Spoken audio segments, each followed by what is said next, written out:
The autumn wind howled through the bare branches of the ancient oaks surrounding the Whitmore estate, their skeletal limbs scratching against the mansion's weathered shingles like fingernails on a coffin lid. Salem, Massachusetts, had always been a town where the past refused to stay buried, and on this gray October morning in 1868, 8-year-old Thomas Whitmore would discover just how true that was. Thomas pressed his small face against the frosted window of the third-floor attic, watching the groundskeeper rake the last of the fallen leaves into smoldering piles.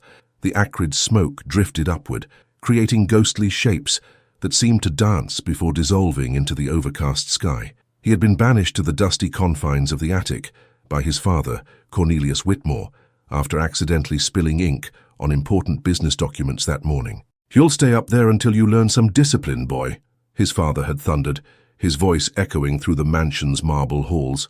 "Perhaps solitude will teach you what my patience cannot." The attic was a repository of forgotten memories, filled with trunks of old clothes, moth-eaten furniture covered in white sheets, and portraits of long-dead relatives whose stern eyes seemed to follow Thomas wherever he moved. Dust motes danced in the pale shafts of light that struggled through the grimy windows, and the floorboards creaked ominously beneath his feet with each tentative step.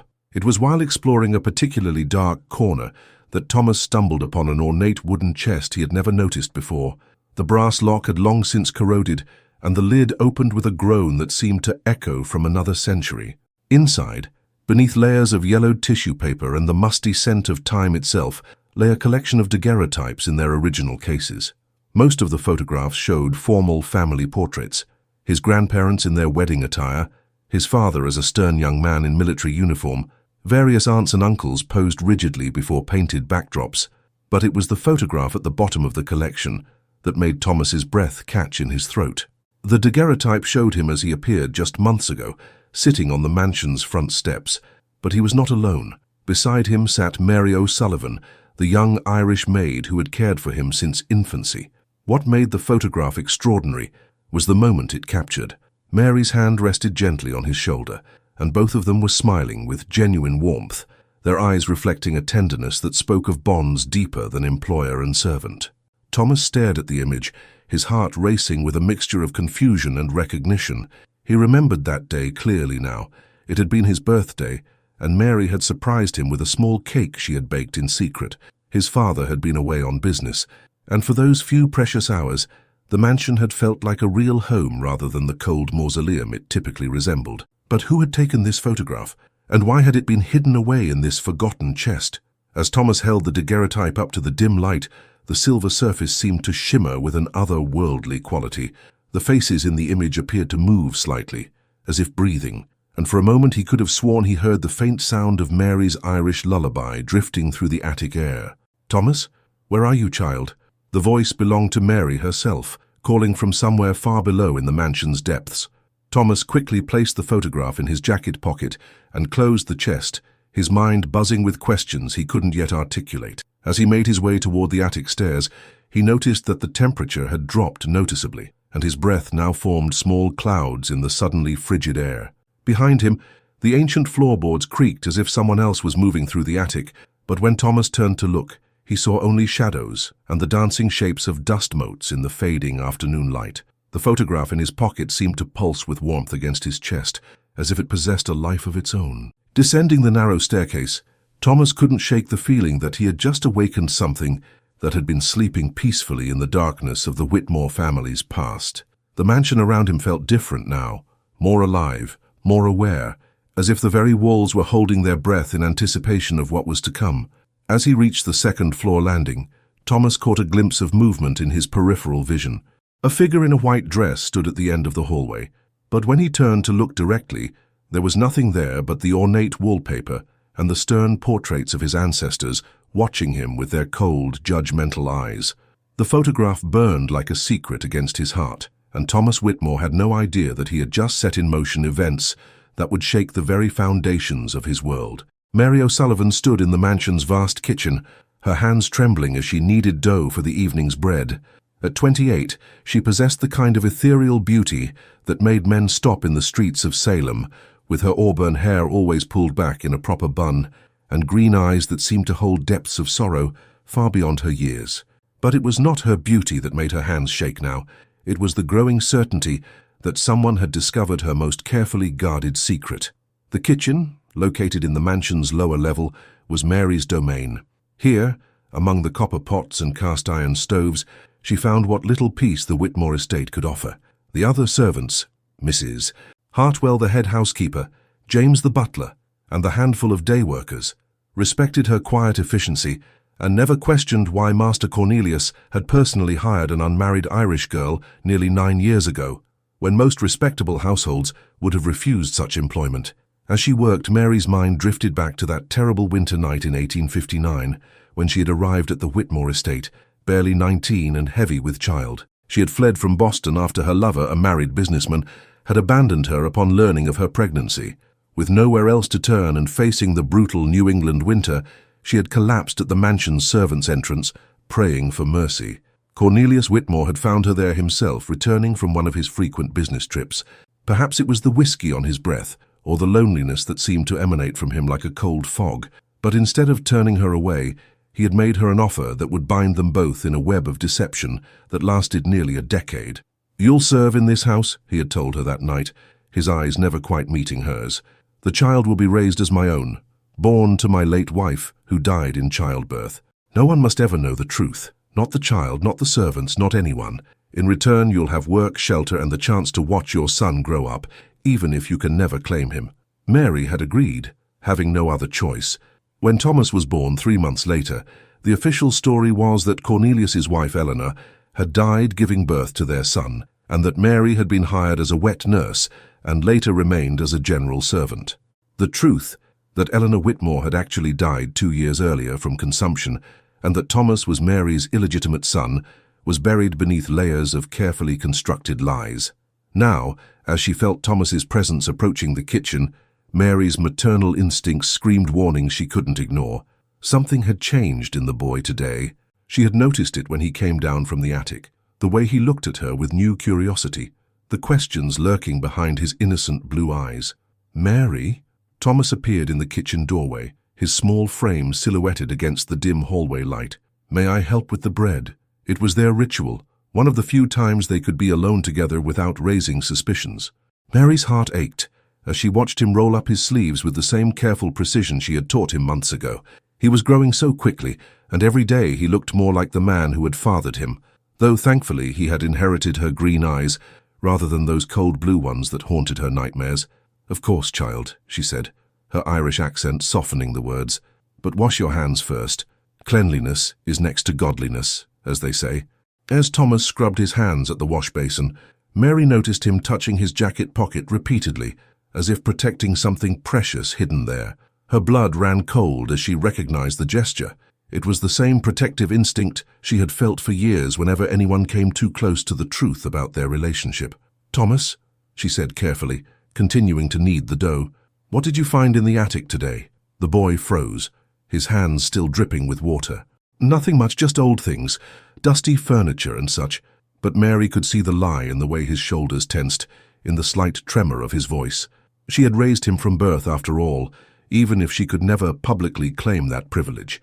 She knew every expression, every tell, every small deception he might attempt. "Sometimes old things carry memories," she said, her voice barely above a whisper. "And sometimes those memories are better left undisturbed." Thomas turned to face her, and in that moment, Mary saw a flash of something that made her heart stop. Recognition, understanding, a dawning awareness that threatened to shatter the carefully constructed world they had built around their forbidden relationship. "Mary," he said slowly, "in the photograph." The kitchen door burst open before he could finish, and Cornelius Whitmore strode in with the commanding presence that made servants scatter like leaves before a storm. His tall frame filled the doorway, and his piercing blue eyes immediately fixed on the intimate scene before him, Mary and Thomas standing close together, flour dusting their hands, looking for all the world like mother and child, rather than servant and master. "What is the meaning of this?" Cornelius's voice cut through the warm kitchen air like a blade of ice. "Thomas, you were sent to the attic for punishment, not to play in the servants' quarters." Mary immediately stepped back, her head bowed in the submissive posture expected of her station. "Forgive me, Master Whitmore. The boy was hungry, and I thought—" "You thought nothing," Cornelius snapped. "It is not your place to think about my son's needs. That is my concern and mine alone. The emphasis on my son was deliberate and cruel, a reminder to Mary of her place in the household hierarchy. Thomas looked between the two adults, confusion and something darker flickering across his young features. As Cornelius led Thomas from the kitchen, Mary caught one last glimpse of the boy's face. The innocence that had protected them both for so long was fading, replaced by questions that would soon demand answers. And somewhere in the mansion's shadows, Mary could swear she heard the sound of whispering voices, the vengeful spirits of Salem's past, awakened by secrets too long buried and ready to exact their terrible price. That night, the Whitmore estate awakened with a malevolent consciousness it had not possessed in decades. Thomas lay in his four-poster bed, the daguerreotype hidden beneath his pillow, listening to sounds that had no earthly explanation. The mansion's walls seemed to breathe around him, expanding and contracting with an organic rhythm that made his skin crawl. At first, it was just the settling of old wood and the whisper of wind through gaps in the window frames. But as the grandfather clock in the hallway chimed midnight, the sounds transformed into something far more disturbing. Voices, dozens of them, began to seep through the wallpaper, like water through cracked stone. "Bastard child," came the first whisper, spoken in the crisp accent of old Salem society. "Sin made flesh." "Shameful secret," hissed another voice, this one carrying the harsh judgment of Puritan ancestors, hidden like a festering wound. Thomas sat up in bed, his heart hammering against his ribcage. The voices were coming from everywhere and nowhere. The walls themselves seemed to be speaking, their words dripping with centuries of accumulated shame and guilt. He pressed his hands against his ears, but the whispers only grew louder, more insistent. The Irish whore and her spawn, came a particularly venomous voice that seemed to emanate from the portrait of his great-grandmother hanging above the fireplace, polluting the bloodline with their sin. 3 floors below, Mary O'Sullivan jolted awake in her small servants' quarters, her nightgown soaked with cold sweat. She too could hear the voices, but for her they carried additional threats that made her blood freeze in her veins. "Mother without marriage," the walls whispered to her in Gaelic, the ancient language of her homeland. "You have brought shame upon this house, and now the dead demand justice." Mary stumbled from her narrow bed and lit a candle with trembling hands. The flame guttered wildly, casting dancing shadows that seemed to take the shape of accusatory figures, pointing their spectral fingers at her. She had heard stories from her grandmother back in Ireland about houses that remembered sins, places where guilt became so concentrated that it took on a life of its own. As she crept through the servants' quarters, Mary noticed that the temperature had dropped dramatically. Her breath came in visible puffs, and frost was actually forming on the inside of the windows despite the October warmth outside. The mansion was becoming a supernatural icebox, as if the very presence of their secret was sucking all warmth from the world. In the main house, Thomas could no longer bear the torment of the voices. Still in his nightclothes, he slipped from his room and began making his way through the darkened hallways toward Mary's quarters. The photograph seemed to burn against his chest, where he had hidden it in his nightshirt, pulsing with an otherworldly heat that contrasted sharply with the freezing air around him.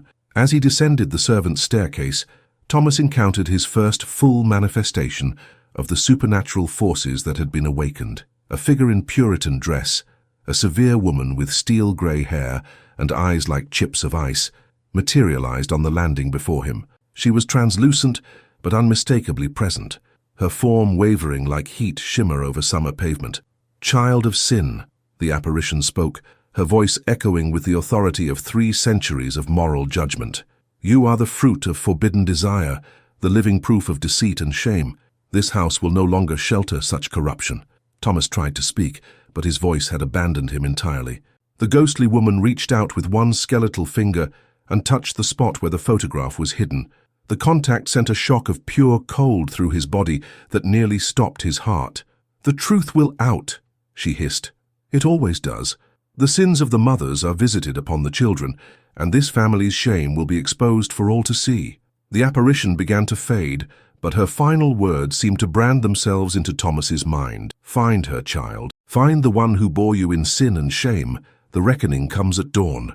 Meanwhile, Mary had reached the kitchen and was huddled by the dying embers of the cooking fire, trying desperately to warm herself. The voices continued their relentless assault, but now they were joined by new sounds, the crying of an infant that seemed to echo from the walls themselves. It was the sound of Thomas as a newborn, she realized with growing horror. Somehow the house was replaying the memories of that terrible night 9 years ago when she'd given birth in secret, when Cornelius had taken her son from her arms and declared him a Whitmore while forcing her to become nothing more than a servant in her own child's life. The kitchen door creaked open and Thomas appeared, his face pale as moonlight and his eyes wide with terror and confusion. Mary rushed to him, her maternal instincts overriding all concerns about propriety or the dangerous game they had been forced to play. "Mary," Thomas whispered, his small body shaking uncontrollably. "The walls are talking. They're saying terrible things about you, about me. They know something, don't they?" Mary wrapped her arms around him, pulling him close to her chest where he could feel the rapid beating of her heart. In this moment of crisis, with supernatural forces bearing down on them, and the truth clawing its way to the surface, she made a decision that would change everything. "Yes, child," she whispered into his hair, her Irish accent thick with emotion. "They know, and perhaps it's time you knew as well." As if summoned by her words, the temperature in the kitchen plummeted even further, and the voices in the walls rose to a crescendo of accusation and demand for justice that seemed to shake the very foundations of the Whitmore estate. In the flickering candlelight of the kitchen, with the supernatural voices still whispering their accusations through the walls, Mary O'Sullivan made the most difficult decision of her life. She looked down at Thomas, who was clinging to her with the desperate trust of a child seeking comfort from the only person who had ever shown him genuine love, and knew that the time for lies had finally ended. "Thomas," she said softly, her hands trembling as she smoothed his dark hair, "what I'm about to tell you will change everything, but the spirits that haunt this house will give us no peace until the truth is spoken aloud." The boy pulled back slightly to look at her face, his green eyes, so much like her own, filled with a mixture of fear and curiosity. "The photograph," he whispered, reaching into his nightshirt to pull out the daguerreotype. "This is what started it all, isn't it?" Mary's breath caught as she saw the image again. Even in the dim light she could see the tenderness captured in that moment, the maternal love she had been forced to hide for 9 long years, finally made visible. "Yes, child, that photograph shows something that was never supposed to be seen." As she spoke, the kitchen began to change around them. The shadows deepened and took shape, becoming the ghostly figures of Salem's judgmental ancestors. They formed a circle around Mary and Thomas, their transparent forms shimmering with righteous anger and moral condemnation. "Tell him," commanded the spirit of Judge Mather, a stern man in Puritan dress whose family had participated in the witch trials centuries earlier. "Tell the bastard child the truth of his shameful birth." Mary flinched at the cruel word, but she drew strength from Thomas's trusting presence. "Your father," she began, her voice barely audible above the supernatural whispers, "the man you call father is not your father by blood. He is a good man who gave us both shelter when we had nowhere else to go, but he is not the one who gave you life." Thomas's young face crumpled in confusion. "Then who is my father?" "A man from Boston," Mary continued, tears now streaming down her cheeks. "A man who abandoned us both when he learned I was carrying you. I came to this house with nothing but the clothes on my back and you growing in my belly." The ghostly circle pressed closer, their forms becoming more solid and menacing. The temperature continued to drop, and frost began forming on the kitchen windows in intricate patterns that looked disturbingly like accusatory fingers. "And what does that make me?" Thomas asked, though something in his voice suggested he already knew the answer would be painful. Mary's heart shattered as she saw the innocence draining from his eyes. "It makes you my son," she whispered. "My son by blood and by love, though I've never been allowed to claim you as such. The woman you believe was your mother, Eleanor Whitmore, died 2 years before you were born. I am your mother, Thomas. I have always been your mother."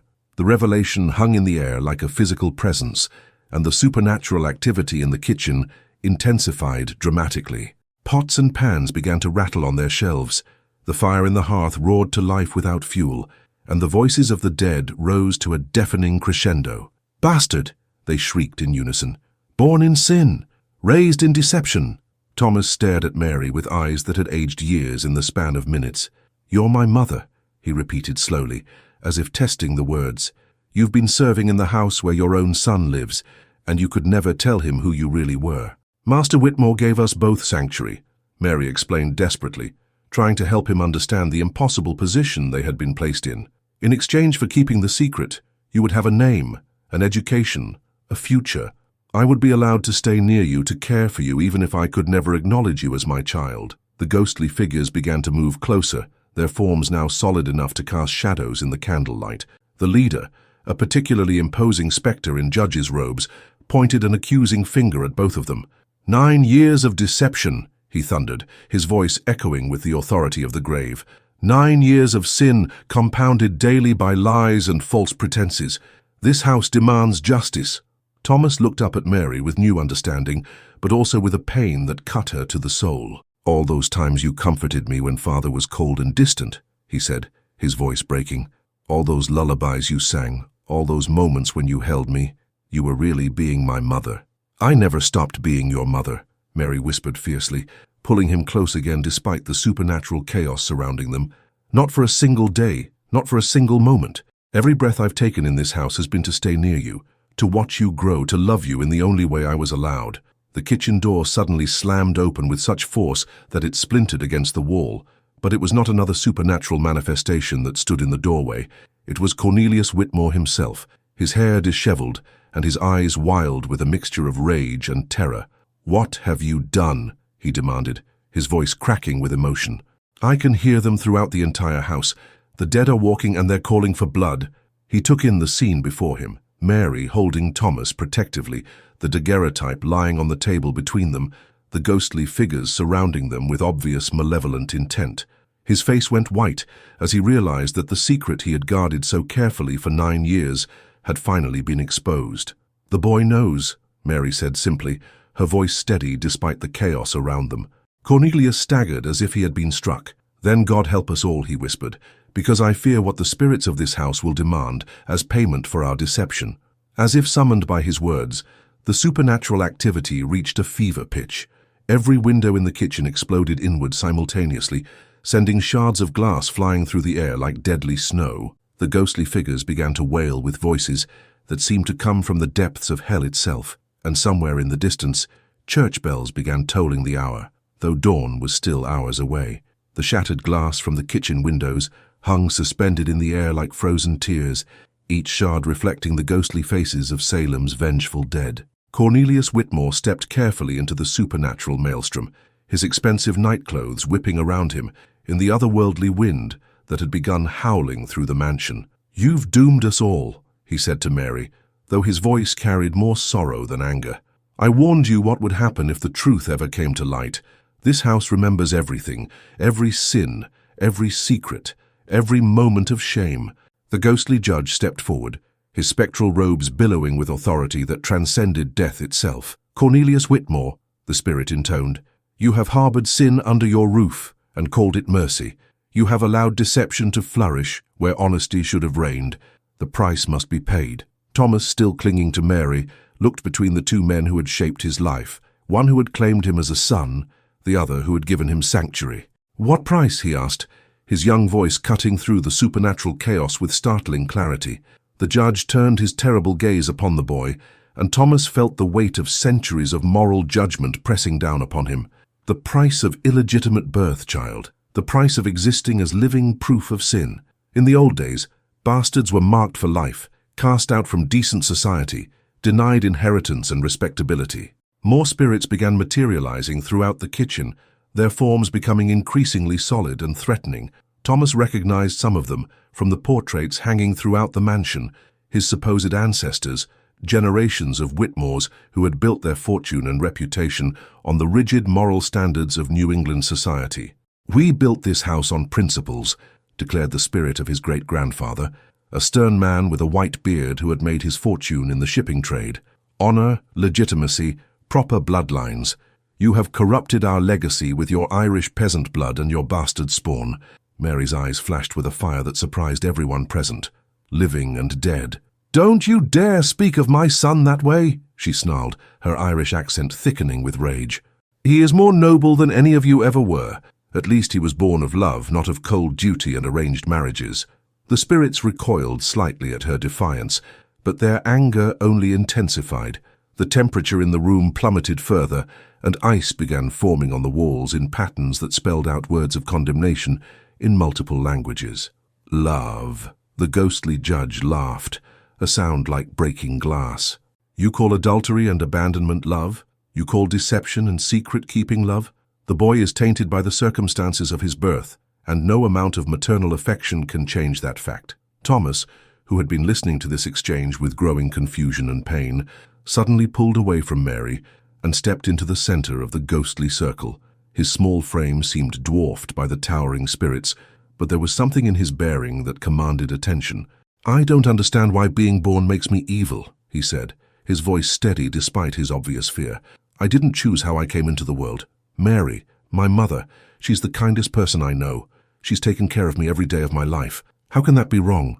The spirits wavered slightly, as if the innocence of the child's words had some power against their centuries of accumulated judgment. But the judge's expression remained unmoved. "Innocence cannot wash away the stain of illegitimate birth," he declared. "The sins of the parents are visited upon the children. It is the natural order of things, the way God intended the world to function." Cornelius, who had been silent during this exchange, suddenly stepped forward with a look of desperate determination. "Then punish me," he said firmly. "I am the one who made the bargain with Mary. I am the one who created the deception. If someone must pay the price for our sins, let it be me." The spirits turned their attention to him with obvious interest. "What do you propose, Cornelius Whitmore?" the judge asked. "I propose a trade," Cornelius replied, his voice growing stronger with each word. "My life for theirs. My soul to satisfy your demand for justice. Let Mary claim her son openly. Let them leave this house and start fresh somewhere else, free from the weight of our deception." Mary gasped, and even Thomas looked shocked by this unexpected offer of sacrifice. But the spirits seemed pleased by the suggestion, their forms beginning to glow with an unholy light. "Interesting," the judge mused, "but your offer assumes that we desire only one life. What if our justice requires something more comprehensive?" As he spoke, the supernatural activity intensified once again. Every piece of china in the kitchen began rattling violently. The flames in the hearth turned from orange to an eerie blue-white, and new voices joined the chorus of the dead, the voices of other illegitimate children who had been cast out or hidden away over the centuries. "We are legion," they whispered in unison. "All the bastard children, all the secret shames, all the hidden sins of Salem. We have been waiting for someone to join our ranks, someone to share our eternal punishment." Thomas felt a chill that had nothing to do with the supernatural cold filling the room. These spirits weren't just demanding justice, they wanted company in their torment. They wanted him to join them in whatever realm they inhabited, to become another lost soul wandering the earth as punishment for the circumstances of his birth. "No," Mary said firmly, positioning herself between Thomas and the advancing spirits. "I won't let you take him. He's done nothing wrong. If you want to punish someone, punish me. I'm the one who broke society's rules." The judge smiled coldly. "Oh, we intend to punish you, Mary O'Sullivan, but your punishment will not be death or damnation. Your punishment will be watching your son join the ranks of the eternally damned while you remain alive, knowing that your love was not enough to save him." The circle of spirits began to close in around Thomas, their ghostly hands reaching out to claim him. But as they drew near, the daguerreotype in the boy's nightshirt began to glow with a warm golden light that pushed back against the supernatural darkness. The golden light emanating from the daguerreotype grew stronger, casting warm rays that seemed to burn the advancing spirits like holy fire. Thomas clutched the photograph to his chest, not understanding its power, but instinctively knowing it was their only protection against the supernatural forces that sought to claim him. "What is this?" the ghostly judge demanded, his form beginning to waver as the light touched him. "What sorcery protects the bastard child?" Mary stared at the glowing photograph in wonder and growing understanding. "It's not sorcery," she whispered, her voice filled with awe. "It's love, pure unconditional love captured in silver and glass." The photograph had been taken by Mrs. Hartwell, the head housekeeper, on Thomas's birthday earlier that year. She had been experimenting with the new photographic equipment that Cornelius had purchased for documenting his business dealings. But when she captured that moment of Mary and Thomas together on the mansion's front steps, she had unknowingly preserved something far more powerful than a simple image. In that frozen instant, Mary's maternal love had been at its most pure and unguarded. For just a moment she had forgotten about the deception they were forced to maintain, forgotten about the roles they had to play. She had simply been a mother with her beloved child, and the camera had captured that truth in a way that transcended the physical world.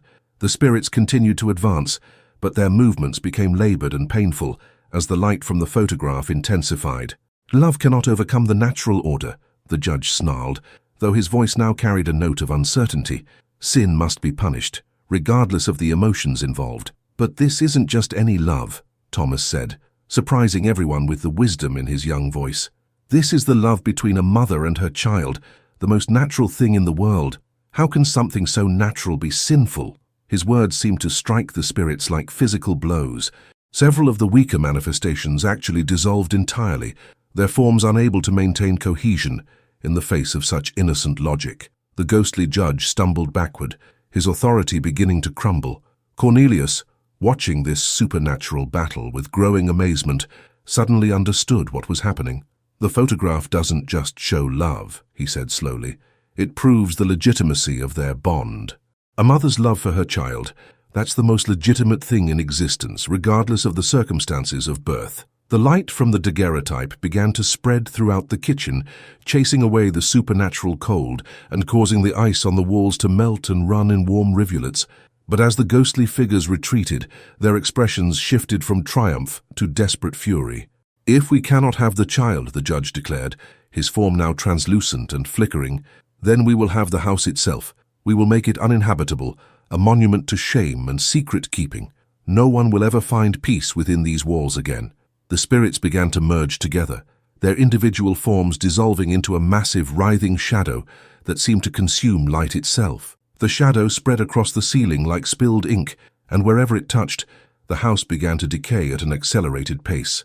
Paint peeled away in great sheets, wallpaper curled and blackened, and the very foundation seemed to shudder under the weight of supernatural malevolence. "They're going to destroy everything," Mary gasped, pulling Thomas closer to her as chunks of plaster began falling from the ceiling. "The house, our lives, everything we've built here."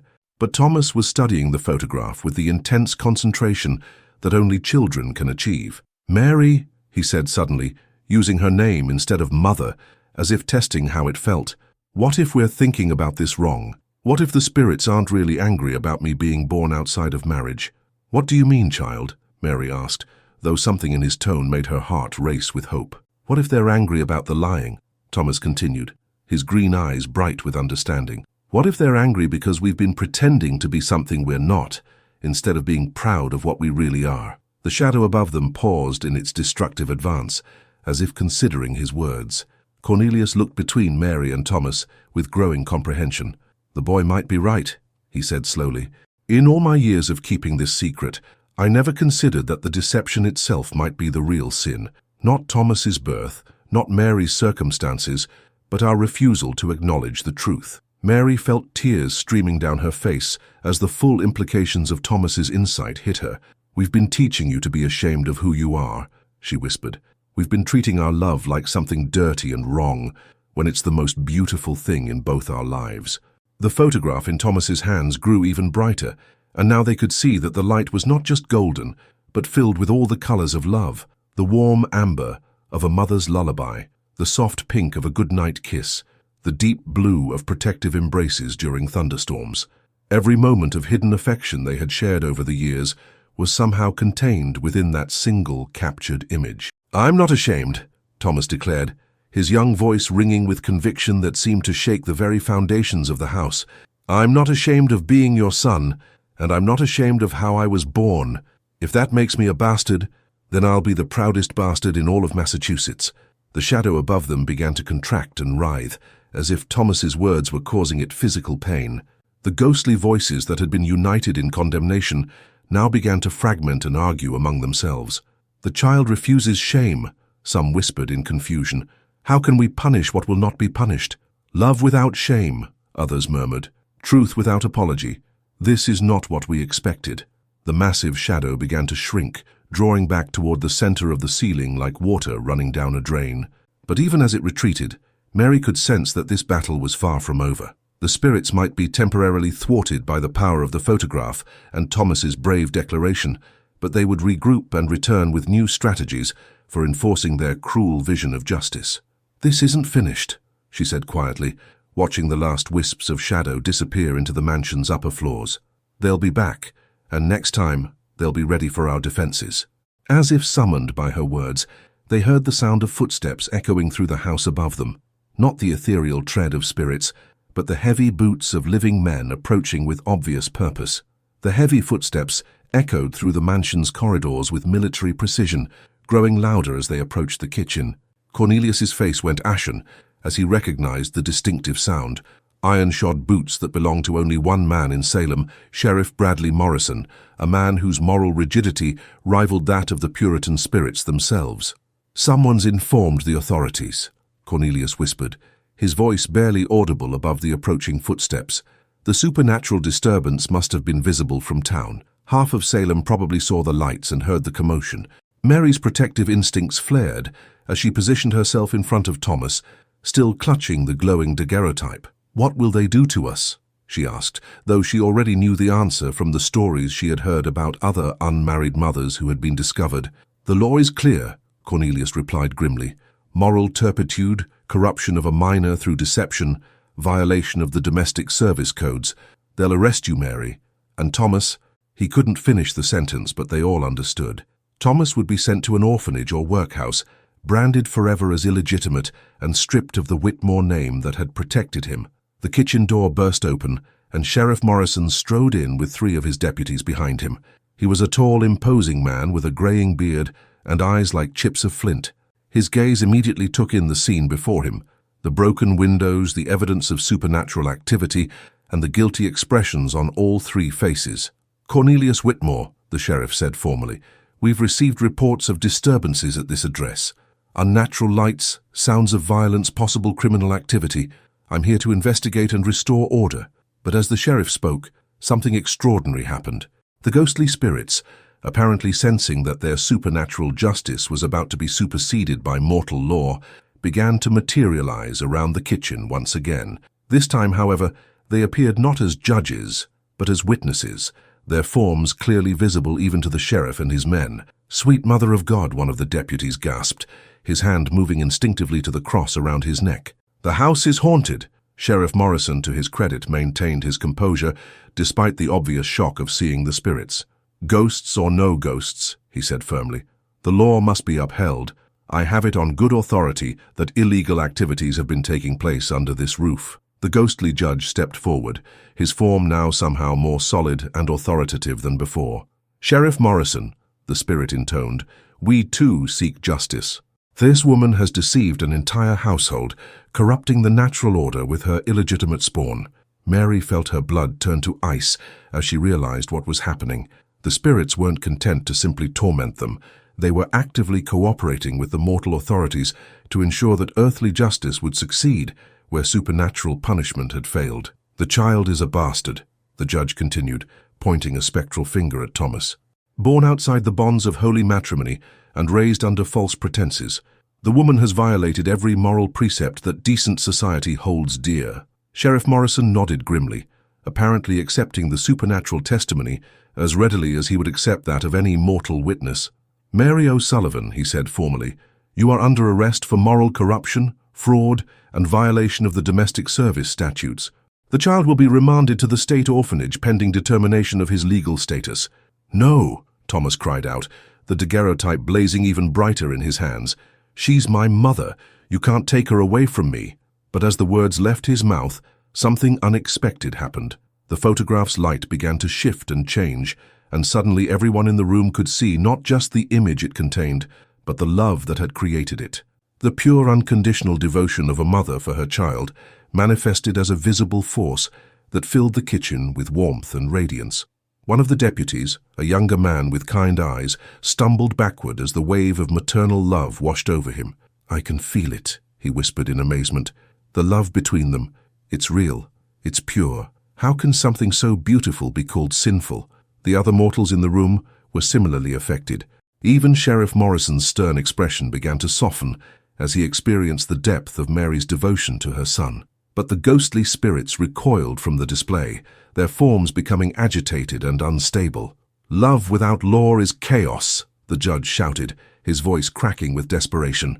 "Emotion without moral structure leads to the downfall of civilization itself." "But what if the law is wrong?" Thomas asked, his young voice cutting through both supernatural and mortal authority. With startling clarity, What if the rules that say I can't be Mary's son are the real sin? The question hung in the air like a challenge to everything both the living and the dead believed about society and morality. Cornelius, inspired by the boy's courage, stepped forward with new determination. "The child speaks truth," he declared. "I have spent 9 years enforcing a deception that served no one except my own pride and fear of scandal. Mary O'Sullivan is the finest woman I have ever known, and Thomas is her son by right of love if not by law. If society cannot accept that truth, then perhaps society needs to change." The spirits writhed in fury at this declaration, but their power seemed to be waning in the face of such open defiance. The sheriff and his deputies looked between the living witnesses and the ghostly accusers, clearly struggling to reconcile their duty to uphold the law with the evidence of their own hearts. "Sheriff," Mary said quietly, her Irish accent lending dignity to her words, "I won't deny what I've done. I bore a child outside of marriage, and I accepted Mr. Whitmore's offer to stay near my son under false pretenses. But I won't apologize for loving my child, or for doing everything in my power to give him the best life possible." The daguerreotype in Thomas's hands pulsed with renewed light, and suddenly the kitchen was filled with images, not photographs, but living memories made visible. They could all see Mary's sacrifice over the years, her quiet devotion, the countless small acts of love she had performed while pretending to be nothing more than a servant. They saw Thomas's innocence, his natural goodness, the way he had thrived under his mother's hidden care. "This is the truth of our lives," Mary continued, gesturing to the swirling memories around them. "Judge us by what you see here, not by the rules written in law books by men who have never known what it means to love a child more than life itself." The supernatural and mortal forces seemed poised for a final confrontation, with Thomas and Mary caught between them. But the daguerreotype continued to glow, its captured love growing stronger with each passing moment, as if drawing power from the courage of those willing to defend it. The kitchen had become a battlefield between two different concepts of justice, one written in law books and enforced by badges and guns, the other flowing from the human heart and captured in silver and light. Sheriff Morrison stood at the center of this conflict, his weathered face reflecting the internal struggle between duty and conscience that was tearing him apart. "I've been sheriff of this county for 23 years, he said slowly, his voice heavy with the weight of difficult decisions. "I've seen men hanged for stealing horses, women imprisoned for adultery, children separated from their families for the crime of being born poor. The law is the law, and I've always believed that without it we'd have nothing but chaos." The ghostly judge nodded approvingly, but his form was becoming increasingly transparent as the daguerreotype's light continued to affect the spiritual realm. "Exactly, Sheriff Morrison. Order must be maintained regardless of personal feelings. The bastard child and his whore mother must face justice." But the younger deputy, still reeling from the wave of maternal love he had experienced, stepped forward with obvious distress. "Sheriff, sir, with all due respect, what I felt just now, that wasn't chaos. That was the purest thing I've ever experienced. My own mother died when I was born, and I never knew what that kind of love felt like until this moment." Thomas looked up at the deputy with eyes that seemed far older than his 8 years. "What's your name, sir?" he asked politely. "Deputy William Carson, son," the man replied, kneeling down to Thomas's eye level. "And I want you to know that no matter what happens here tonight, what I witnessed between you and your mother is something beautiful, not shameful." The ghostly spirits hissed at this declaration, their forms becoming more agitated and unstable, but Carson's words seemed to give strength to the other mortals present. Even the other deputies were beginning to look uncomfortable with their mission. Mary, still holding Thomas protectively, addressed Sheriff Morrison directly. "Sheriff, I know you have a job to do, and I know the law says I'm a criminal, but before you arrest me, I want you to understand something. I didn't set out to deceive anyone. I was 19 years old, alone and desperate. Mr. Whitmore offered us both a chance at life, and I took it." Cornelius nodded gravely. "The fault is mine as much as hers, Sheriff. I was lonely after my wife's death, and I saw an opportunity to give a child the family name and inheritance he deserved, regardless of the circumstances of his birth. Perhaps it was wrong to create such an elaborate deception, but the alternative was to let them both die in poverty and shame." The ghostly judge's voice cracked with rage. "Sentiment and excuse-making. The natural order exists for a reason. Bastards must be marked as such, or how will decent people know to avoid contamination?" But Thomas, still clutching the glowing daguerreotype, looked up at the spectral figure with surprising boldness. "If I'm contaminated," he said clearly, Then why do good people like Deputy Carson see beauty in my mother's love? Why does this photograph make everyone feel warm instead of disgusted? The question struck at the heart of the spirit's argument, and several of the weaker manifestations simply dissolved into nothingness. The judge himself stumbled backward, his centuries of moral certainty beginning to crumble in the face of such innocent logic. Sheriff Morrison removed his hat and ran his fingers through his graying hair. "I came here tonight expecting to arrest a woman for moral corruption," he said quietly. "Instead, I find myself questioning whether our entire legal system might be the thing that's corrupt." The kitchen began to change around them as he spoke. The supernatural cold that had gripped the room was gradually being replaced by a natural warmth that seemed to emanate from the daguerreotype itself. The broken windows began to mend themselves, the shattered glass flowing back together like water running in reverse. Even the damaged walls and ceiling were slowly repairing themselves, as if the power of acknowledged love was healing the very structure of the house. "Look around you, Sheriff," Mary said softly. "The house itself is responding to the truth. For 9 years, this place has been filled with deception and hidden shame. Now that the truth is spoken aloud, everything is being made whole again." Deputy Carson stood up and faced his superior officer with obvious internal conflict. "Sheriff, I joined the force to protect people, not to punish them for loving their children. If we arrest this woman tonight, we are not upholding justice. We are destroying the most sacred bond that exists between human beings." The other deputies murmured their agreement, and Sheriff Morrison found himself facing not just supernatural opposition, but a rebellion within his own ranks. The ghostly spirits, sensing that their mortal allies were abandoning them, made one final desperate attempt to assert their authority. "If you will not punish the sinners," the judge declared, his form now barely visible, "then we will summon forces that will. The old laws still have power, Sheriff Morrison. The ancient ways of dealing with moral corruption." As he spoke, the temperature in the kitchen began to drop again, but this time it felt different. Not supernatural cold, but the chill of winter wind blowing through open spaces. From somewhere in the distance came the sound of horses' hooves and the creaking of wagon wheels, growing steadily closer. Cornelius went pale. "Dear God," he whispered, "they're summoning the moral authority." Mary's blood turned to ice at the words.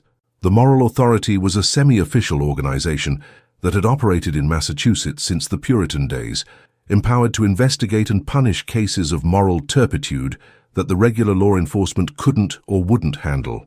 They had the legal authority to separate families, seize property, and impose punishments that made regular criminal penalties seem merciful by comparison. "Who are they?" Thomas asked, though something in the adult's expressions told him he didn't want to know the answer. "They're the ones who enforce the old ways," Cornelius explained grimly. "When the regular authorities fail to uphold moral order, the moral authority steps in. They have powers that go beyond normal law enforcement, powers granted by colonial charters that were never officially revoked." The sound of approaching horses grew louder, and through the repaired kitchen windows, they could see torches flickering in the distance like angry stars descending toward the earth. The ghostly spirits began to solidify again, drawing strength from the approaching reinforcements. "Now you will see true justice," the judge declared triumphantly. "The moral authority recognizes no distinction between the living and the dead, between earthly law and spiritual judgment. They will restore the proper order, regardless of your sentimental protestations." But Thomas, looking down at the daguerreotype in his hands, noticed something that filled him with hope rather than fear. The photograph was changing, its captured image expanding to show not just that single moment of love between mother and child, but every act of love and kindness that had ever taken place within the walls of the Whitmore estate. It was becoming a record of every good deed, every moment of genuine human connection, every instance of compassion that had occurred over the mansion's long history. "Mary," he said urgently, "look at the photograph. It's showing us something important." The torches outside the mansion grew brighter as the moral authority's convoy approached the Whitmore estate. Through the kitchen windows, they could see a procession that seemed to have stepped out of Salem's darkest historical chapters.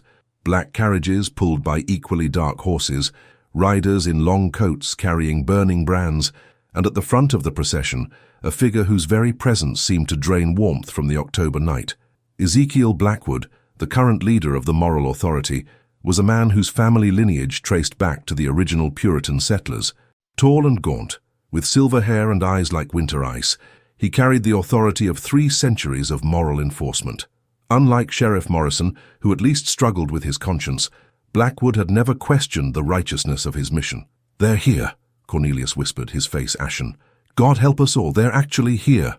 The daguerreotype in Thomas's hands continued to evolve, its captured light now revealing layer upon layer of the house's history. Mary watched in amazement as she saw ghostly images of previous inhabitants, not the vengeful spirits that had been tormenting them, but the ordinary people who had lived and loved within these walls over the decades. "Look," she breathed, pointing to the swirling images. "There's Mrs. Eleanor Whitmore, your first wife, Cornelius, and there's your parents and their parents before them. They're all here and they're not angry. They're protective." Indeed, the benevolent spirits of the Whitmore family's past were beginning to manifest alongside the punitive Puritan ghosts. These new apparitions carried themselves with dignity and compassion rather than judgment. The spirit of Eleanor Whitmore herself stepped forward, her form radiant with maternal understanding. "I died before I could give Cornelius the child we both wanted," Eleanor's spirit said gently. "When Mary arrived with her son, she gave him the family he needed and the love I could never provide. How can such a gift be called sinful?" The vengeful judge snarled at this development. "Sentiment from the grave changes nothing. The law is absolute." But Eleanor's spirit was joined by others, generations of Whitmore women who had known the joys and sorrows of motherhood, who understood the sacred bond between Mary and Thomas in ways that the rigid male authorities could not. Outside, the moral authority had reached the mansion's front entrance. The sound of heavy boots echoed through the halls as Blackwood and his men entered the house with the confidence of those who had never been denied. Sheriff Morrison's deputies instinctively moved to defensive positions, though they weren't sure whether they were protecting Mary and Thomas from the newcomers or from the supernatural forces swirling around them. "This is still my jurisdiction," Sheriff Morrison declared, though his voice lacked its earlier conviction. "Whatever authority you claim, Blackwood, it doesn't supersede local law enforcement."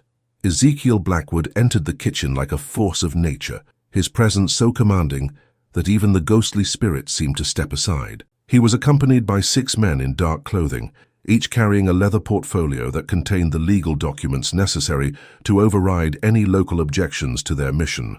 "Sheriff Morrison," Blackwood said, in a voice like grinding stone, "we operate under charter granted by the colonial legislature and never revoked by the Commonwealth. When moral corruption threatens the fabric of society, we have not only the right but the obligation to intervene." His ice-blue eyes swept the kitchen, taking in the evidence of supernatural activity, the obvious tension between the mortals present, and most importantly, the glowing daguerreotype in Thomas's hands.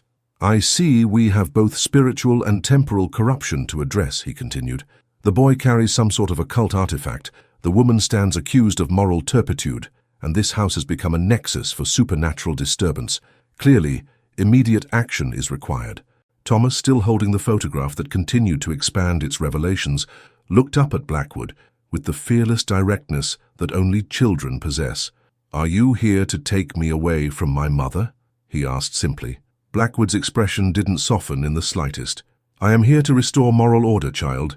Your attachment to this woman is the result of deception and illegitimate birth. Such bonds are corrupt by their very nature and must be severed for the good of your soul." But as he spoke, the daguerreotype's light intensified dramatically, and suddenly everyone in the room could see what Thomas had been watching, the complete history of love within the Whitmore estate. They saw Mary caring for Thomas through childhood illnesses, singing him to sleep during thunderstorms, teaching him to read by candlelight in the servants' quarters. They saw Cornelius's own moments of genuine affection for the boy, his pride in Thomas's accomplishments, his growing respect for Mary's devotion. Most powerfully, they saw the network of love that had sustained the household, the way the other servants had protected Mary's secret, not out of fear but out of recognition that what she and Thomas shared was precious and worth preserving. Mrs. B. Hartwell helping Mary when she was exhausted, James the butler slipping Thomas extra sweets when Cornelius wasn't looking, the groundskeeper teaching the boy about the gardens, while Mary watched with grateful tears. "This is what you want to destroy?" Deputy Carson asked Blackwood, his voice thick with emotion. "This web of love and care and protection? How does that serve any moral purpose?" Blackwood's men shifted uncomfortably as they too experienced the wave of genuine human connection emanating from the photograph. But their leader remained unmoved, his face set in lines of absolute certainty. "Emotion is not morality," he declared. "Love without law is mere animal instinct. The boy must be removed from this corrupting influence and placed in an institution where he can be properly reformed. The woman must face punishment for her deception. The man who facilitated this corruption must forfeit his property and position." The vengeful spirits rallied around Blackwood's words, their forms becoming more solid and threatening. But they were now outnumbered by the benevolent spirits of the Whitmore family, who formed a protective circle around Mary and Thomas. "You speak of corruption," Eleanor Whitmore's spirit said to Blackwood, "but I see only purity. This child has been raised with more love and care than most legitimate heirs receive. His mother has sacrificed everything to ensure his happiness and well-being. Where is the corruption in such devotion?" Blackwood sneered at the ghostly apparition. "The dead have no voice in matters of morality. Your opinion carries no weight in the eyes of God or law." But Thomas, inspired by the courage of the spirits protecting him, stepped forward with the daguerreotype blazing in his hands. "Then what about the opinion of the living?" he asked boldly. "What about my opinion? Don't I get to say whether I want to be separated from my mother?" The question hung in the air like a challenge to everything the moral authority stood for, the idea that children had no voice in their own fate, that love could be deemed illegal, that human bonds could be severed by the stroke of a pen. Thomas's question reverberated through the kitchen with the force of a thunderclap, causing both the living and the dead to pause in their conflict. The idea that a child, especially an illegitimate one, might have agency in determining his own fate was so radical that it struck at the very foundation of the authoritarian systems both groups represented. Ezekiel Blackwood's ice-blue eyes narrowed as he stared down at the small boy holding the glowing daguerreotype. "Children do not possess the wisdom or moral authority to make such decisions," he declared. "That is precisely why God ordained that adults should guide them toward righteousness, even if the path is painful." But the daguerreotype in Thomas's hands began to pulse with an even brighter light, and suddenly the kitchen was filled with images that made everyone present gasp in wonder and horror. They could see the true history of the moral authority, the families torn apart, the children ripped from loving arms and consigned to brutal institutions, the women imprisoned for the crime of following their hearts, the countless lives destroyed in the name of moral purity. "Is this righteousness?" Thomas asked, his young voice carrying a weight of understanding that seemed impossible for his age. "These pictures show children crying for mothers they'll never see again, women dying in prison cells, families destroyed forever. How is that God's will?" The images continued to flow from the photograph, showing the aftermath of the moral authority's interventions over the centuries. Children who had been saved from illegitimate parents and ended up broken and bitter in orphanages. Women who had been punished for love and died alone and forgotten. Men who had tried to protect their families and lost everything they held dear. Deputy Carson stepped forward, his hand moving to his weapon as he faced Blackwood. "I've seen enough," he declared. "I won't be part of this. Sheriff, sir, I formally request permission to protect this family from what amounts to legal kidnapping." Sheriff Morrison looked between his deputy and the representatives of the moral authority, his weathered face reflecting decades of internal struggle finally coming to a head. "Permission granted, Deputy Carson, and I'll stand with you." The other deputies quickly moved to join them, forming a protective barrier around Mary and Thomas, but Blackwood's men were equally armed and equally determined, and the kitchen became a powder keg of tension ready to explode into violence. "You're making a grave mistake, Sheriff," Blackwood warned. "The moral authority has legal precedent going back 3 centuries. We can have you removed from office and charged with obstruction of moral justice." "Then so be it," Morrison replied firmly. "I'd rather lose my badge than my soul." The ghostly spirits on both sides began to intensify their manifestations, feeding off the human conflict and preparing for what seemed like an inevitable supernatural battle. The vengeful Puritan judges rallied around Blackwood, while the benevolent Whitmore family spirits surrounded the law enforcement officers who had chosen to protect Mary and Thomas. But Thomas himself stepped into the center of this building storm, the daguerreotype blazing so brightly in his hands that it illuminated every corner of the kitchen with warm, golden light. "Stop!" he commanded, and something in his voice, some authority that transcended his age and circumstances, caused everyone present to freeze. "All of you, just stop and listen to me." The supernatural manifestations wavered, and even Blackwood found himself compelled to hear what the child had to say. "I've been listening to all of you argue about what's right and what's wrong," Thomas continued, his green eyes blazing with the same light as the photograph. "You're fighting about laws and rules and moral authority, but you're forgetting the most important thing of all." "And what might that be, child?" Blackwood asked with barely concealed contempt. "Love," Thomas said simply. "Love is what makes families real, not pieces of paper or wedding ceremonies or legal documents. Mary is my mother because she's loved me every day of my life. She's fed me when I was hungry, comforted me when I was scared, taught me right from wrong and made me feel safe in a world that can be very frightening." He looked directly at Blackwood, showing no fear despite the man's intimidating presence. "You want to take me away from her and put me in an institution where strangers will tell me that the love I've known my whole life was wrong and shameful. But I know better. I know what real love feels like, and I know that what Mary and I share is the most right thing in the world." The daguerreotype's light began to spread throughout the entire mansion, flowing through walls and floors like liquid sunshine. In every room, the accumulated love and kindness of decades began to manifest visibly, acts of compassion performed in secret, moments of genuine human connection, the countless small sacrifices that had made the Whitmore estate a true home rather than just a house. "This is what you want to destroy," Thomas continued, gesturing to the radiant manifestations around them. "Not corruption or sin, but love itself, and I won't let you do it." The boy's declaration seemed to trigger something fundamental in the spiritual realm. The benevolent spirits of the Whitmore family began to glow with the same golden light as the photograph, their forms becoming more solid and powerful than the vengeful Puritan ghosts had ever been. Eleanor Whitmore's spirit stepped forward, her maternal presence filling the kitchen with warmth and protection. "The child speaks with wisdom beyond his years," she declared, "and he speaks the truth that we in death can see more clearly than you in life. Love creates families, not law. Compassion defines morality, not rigid adherence to rules written by fearful men." The vengeful spirits began to waver and fade, their power diminished by the overwhelming force of love and acceptance emanating from both the living and the dead. The ghostly judge made one final attempt to assert his authority. "The natural order must be maintained," he shrieked. "Without moral boundaries, society will collapse into chaos." But Thomas looked directly at the fading spirit, with eyes full of compassion rather than fear. "The natural order is love," he said gently. "Everything else is just rules that people made up because they were afraid of what they didn't understand."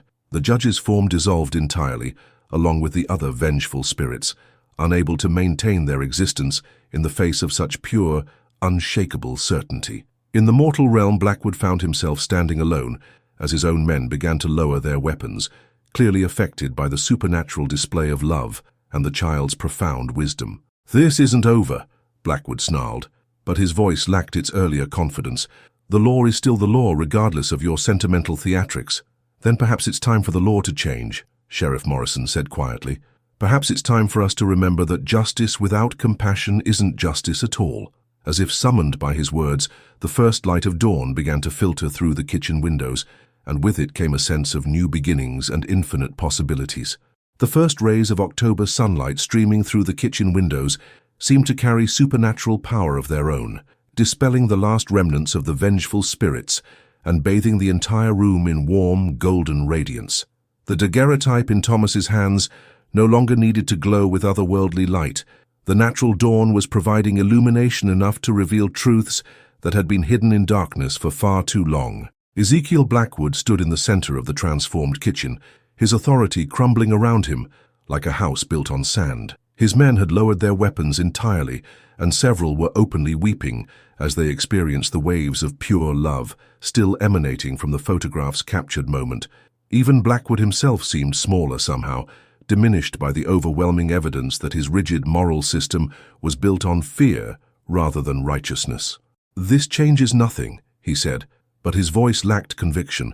"The law remains the law regardless of supernatural theatrics or emotional manipulation." But Mary, still holding Thomas protectively, stepped forward with new confidence. The night's revelations had stripped away her shame and self-doubt, leaving behind only the unshakable certainty of a mother's love. "You're wrong, Mr. Blackwood," she said, her Irish accent lending musical strength to her words. "This changes everything. For 9 years I've been ashamed of loving my son, ashamed of the circumstances of his birth, ashamed of the deception we've all maintained. But no more. She looked around the kitchen at the faces surrounding her. Sheriff Morrison and his deputies, Cornelius with tears streaming down his weathered cheeks, even some of Blackwood's men who were clearly questioning everything they thought they knew about morality and justice. "I am Mary O'Sullivan," she declared proudly, "and this is my son, Thomas O'Sullivan. I bore him in love, if not in wedlock, and I have raised him with more devotion than many legitimate children ever receive. If that makes me a criminal in the eyes of your law, then your law is wrong." The daguerreotype in Thomas's hands began to change once more, but this time, instead of showing the past, it revealed the future, glimpses of what could be if love were allowed to triumph over rigid law. They saw Thomas growing into a fine young man, educated and confident, with Mary proudly acknowledged as his mother. They saw Cornelius finding peace with his decision to shelter them both, his reputation enhanced rather than damaged by his act of compassion. They saw a Salem where families were defined by love rather than legal documents, where children were valued for who they were rather than the circumstances of their birth. "Look at what we could have," Thomas said softly, holding up the photograph so everyone could see the visions of hope it contained. "Look at the world we could build if we chose love over fear." Deputy Carson wiped tears from his eyes as he watched the beautiful future unfold in the daguerreotype's silver surface. "Sheriff," he said urgently, "we can't let the moral authority destroy this. We have to find a way to protect them." Sheriff Morrison nodded grimly. "I've been thinking about that, Deputy. The moral authority derives its power from colonial charters, but those charters were granted by governments that no longer exist. The Commonwealth of Massachusetts has never formally recognized their authority. It's simply been accepted through tradition and intimidation." He turned to face Blackwood directly. "I'm formally challenging your jurisdiction here, Blackwood. Show me the current legal documentation that gives you authority to override local law enforcement in this county." Blackwood's face went pale as he realized the trap that had been laid for him. For 3 centuries, the moral authority had operated on assumed power, trading on fear and tradition rather than actual legal mandate. When challenged by someone willing to stand up to them, their authority proved to be nothing more than smoke and mirrors. "The precedent is clear," Blackwood blustered, but his men were already backing away from him, sensing that their leader's power was collapsing. "Precedent isn't law," Morrison replied firmly, "and I'm the duly elected sheriff of this county. I order you and your men to leave this property immediately, or I'll have you arrested for trespassing and attempted kidnapping." The benevolent spirits of the Whitmore family, still glowing with dawn's light, seemed to smile as they watched their descendant finally find the courage to stand up for what was right. Eleanor Whitmore's spirit placed a gentle, ghostly hand on Cornelius's shoulder, and he straightened with new resolve. "Sheriff Morrison is correct," Cornelius declared. "This is my property, and Mary and Thomas are under my protection. I formally refuse to recognize any authority the moral authority claims to possess." One by one, Blackwood's men began to leave, unwilling to participate in what they now recognized as an abuse of power rather than moral justice. Soon, only Blackwood himself remained, his face twisted with rage and frustration. "This isn't finished," he snarled. "There are other ways to enforce moral order, other authorities who will not be swayed by sentimental nonsense." But Thomas, still holding the miraculous daguerreotype, looked at him with eyes full of compassion rather than fear. "Mr. Blackwood," he said gently, "why are you so afraid of love? What happened to you that made you think families need to be torn apart instead of protected?" The question struck Blackwood like a physical blow, and for a moment, his carefully constructed mask of moral authority slipped. In that instant, everyone in the kitchen could see the frightened, lonely child he had once been, abandoned by his own family for reasons he had never understood, raised in institutions that taught him that love was weakness and that rigid order was the only safety. "You don't understand," he whispered, his voice cracking with decades of suppressed pain. "Without rules, without boundaries, there's only chaos. I've seen what happens when people follow their hearts instead of their duty."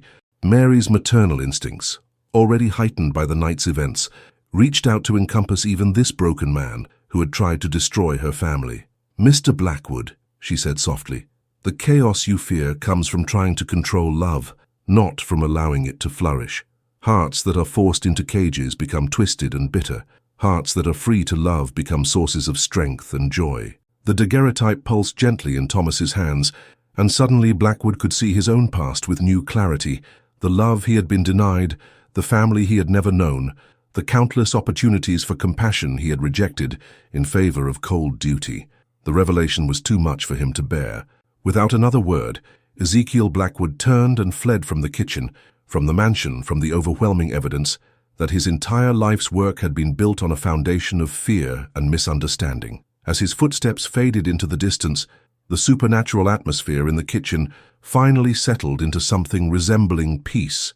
The ghostly spirits, both benevolent and vengeful, began to fade as the natural light of dawn made their presence unnecessary. "Is it over?" Thomas asked, looking up at Mary with eyes that reflected both exhaustion and hope. Mary smiled down at her son, whom she could finally acknowledge openly, and brushed a lock of dark hair from his forehead. "Yes, child," she said softly.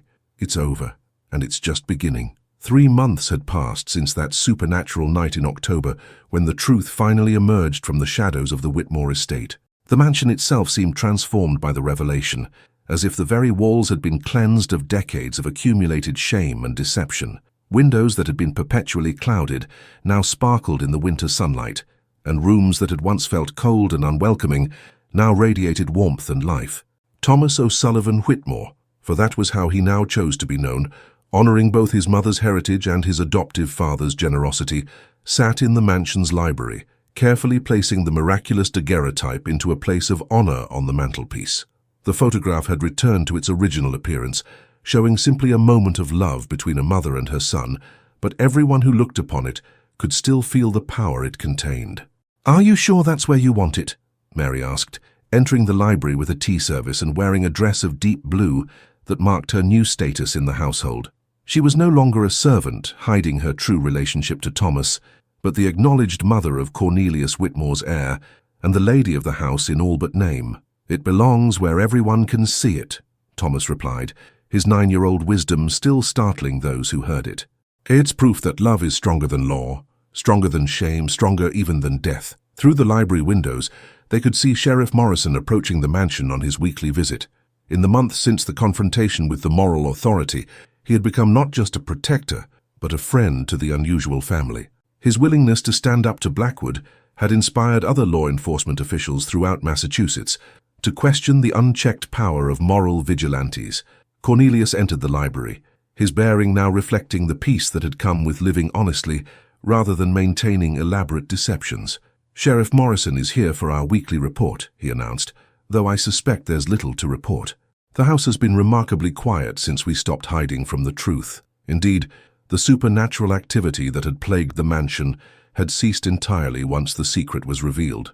The vengeful spirits had found no purchase in a household that refused to be ashamed of love, while the benevolent spirits of the Whitmore ancestors had achieved the peace they sought by seeing their descendant choose compassion over social convention.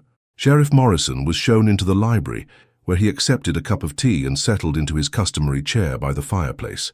"Any word from the Commonwealth about the legal proceedings?" he asked. Cornelius nodded with satisfaction.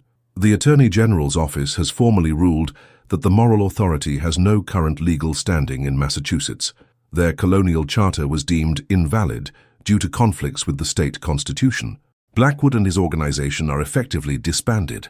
"And what of Blackwood himself?" Mary inquired, her maternal nature extending even to the man who had tried to destroy her family. "Last I heard, he was seen in Boston, working with an organization that helps reunite families separated by overzealous moral crusades," Morrison replied. "It seems your compassion toward him that night had a profound effect. He spent the last 3 months trying to undo some of the damage he's caused over the years." Thomas looked up from the book he had been reading, a collection of Irish folk tales that Mary had given him to help him understand his heritage. "People can change," he said simply. "Even people who seem completely lost can find their way back to love." As if summoned by their conversation about redemption and second chances, they heard the sound of a carriage approaching the mansion. Through the window they could see an elegant coach bearing the seal of the Massachusetts State Legislature. "Were you expecting official visitors?" Morrison asked Cornelius. "Not that I'm aware of," Cornelius replied, rising to look out the window with curiosity. The carriage stopped at the mansion's front entrance, and a distinguished man in formal attire stepped out, followed by a woman in traveling clothes and a young girl of perhaps 12 years. The man carried an official-looking document case, while the woman held the girl's hand protectively. "State representative," Morrison observed, recognizing the official seal. "And they've brought civilians. This could be interesting." James the butler announced the visitors moments later. "Master Whitmore, Representative Samuel Adams requests an audience. He's accompanied by Mrs. Catherine Mills and her daughter Emma." The delegation was shown into the library, where Representative Adams introduced himself with formal courtesy. "Mr. Whitmore, I've come here today on official business that I believe will be of great interest to your household." He gestured to the woman and girl beside him. "Mrs. Mills here has been searching for her daughter for 3 years, ever since the child was taken from her by the moral authority for the crime of being born outside wedlock. We've been using the records seized from Blackwood's organization to reunite families, and we believe her daughter Emma may have been placed in the Salem Municipal Orphanage." Mary's heart went out immediately to the obviously desperate mother. "How can we help?" she asked without hesitation. "Your case has become something of a cause célèbre throughout the Commonwealth," Adams explained. "The story of how you fought both supernatural and legal forces to keep your family together has inspired legislation to protect other families from similar persecution. But more than that, it's given hope to people like Mrs. Mills, who thought they'd lost their children forever." He opened his document case and withdrew several official papers. "I'm here to offer you the opportunity to serve as legal guardians for children who have been separated from their families by the moral authority, while we work to reunite them with their biological parents when possible." Thomas looked up from his book with sudden excitement. "You mean we could help other children like me? Children who've been told their families don't matter?" "Exactly," Adams replied, smiling at the boy's enthusiasm. "Your household has proven that love, not legal documents, creates real families. We'd like you to help us prove that to the rest of Massachusetts." Mary and Cornelius exchanged glances, and in that moment, they both knew what their answer would be. The mansion was large enough to house several children, and their hearts were certainly large enough to offer love and protection to those who needed it most. "We accept," Mary said firmly. "Any child who needs a family will find one here." As if responding to this declaration of expanded love and acceptance, the daguerreotype on the mantelpiece seemed to glow softly in the winter sunlight. Thomas noticed the gentle radiance and smiled, understanding that their little photograph would continue to serve as a beacon of hope for all the families they would help create. Mrs. Mills stepped forward with tears in her eyes. "Thank you," she whispered. "Thank you for showing the world that love is stronger than law, that families are made by choice and devotion rather than marriage certificates and birth records." Young Emma, who had been silent throughout the adult conversation, looked directly at Thomas with the serious expression that children who have seen too much hardship often wear. "Is it really true that you fought ghosts to stay with your mother?" she asked. Thomas considered the question carefully before answering. "I think the real ghosts were the shame and fear that people tried to make us feel," he said. "Once we stopped being afraid of the truth, the scary spirits had no power over us anymore." As the sun set over Salem that evening, the Whitmore mansion stood as a beacon of hope in a world slowly learning to choose love over fear. The daguerreotype remained on its mantel, a permanent reminder that sometimes the most powerful magic in the world is simply the courage to love openly and without shame. In the months and years that followed, dozens of children would find their way to the mansion's doors, each carrying their own story of loss and separation. Some would be reunited with their birth families. Others would find new families among the growing household, and all would learn the same lesson that Thomas had discovered on that supernatural October night, that love, not law, creates the bonds that truly matter. The Whitmore estate became known throughout New England as a place where broken families could heal and where children learned that their worth was not determined by the circumstances of their birth. And in the library, the daguerreotype continued to glow softly whenever new arrivals needed to be reminded that love, captured in a moment of pure truth, could indeed overcome any darkness the world might throw against it.